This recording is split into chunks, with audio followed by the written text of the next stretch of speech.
Xenophobia in South Africa is again causing anger across Africa as many Africans continue facing attacks, threats, discrimination, and harassment in some parts of the country. For years, people from countries like Zimbabwe, Nigeria, Ethiopia, Somalia, Malawi, and DR Congo have been attacked, forced to flee, or forced to close their businesses during anti-foreign protests in South Africa.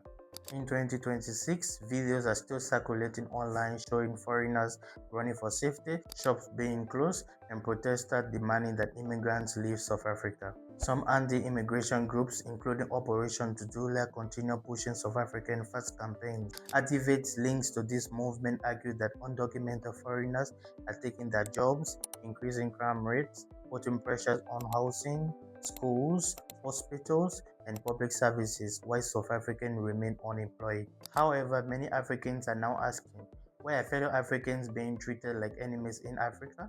Critics say foreigners are being blamed for problems that already existed in South Africa, including unemployment, corruption, poverty, inequality, and poor leadership. So Africa is one of Africa's richest countries, and it also has one of the biggest gaps between the rich and the poor. Many major businesses, industries, farms, and large part of the economy are still owned or controlled by whites, from structures that remain since the colonial and apartheid era. Some people also argue that after foreigners leave certain areas, unemployment and poverty still remain.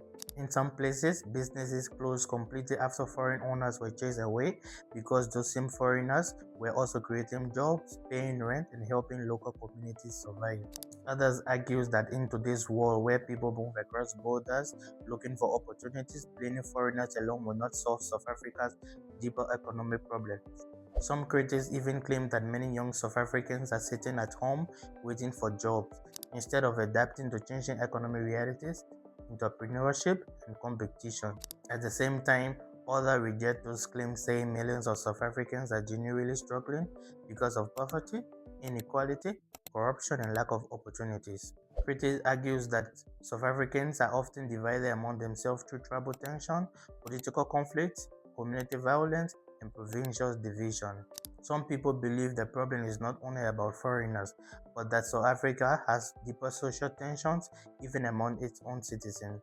The debate has also attracted reaction from across Africa over the years, with leaders and officials from countries like Nigeria, Ghana, Zimbabwe, Zambia, and others condemning attacks against foreign Africans living in South Africa. Some African politicians and activists, including Julius Malema, have also spoken against xenophobia and called for Africans' unity and dignity. The debate is becoming more emotional because South Africans themselves live and work across Africa. Hundreds of thousands of South Africans work in different African countries in sectors including mining, banking, entertainment, tourism, education, and private business. However, many Africans are now asking, if other African countries started attacking South Africans, blaming them for unemployment and telling them to leave, would South Africans accept it, or would it be seen as discrimination and unfair treatment?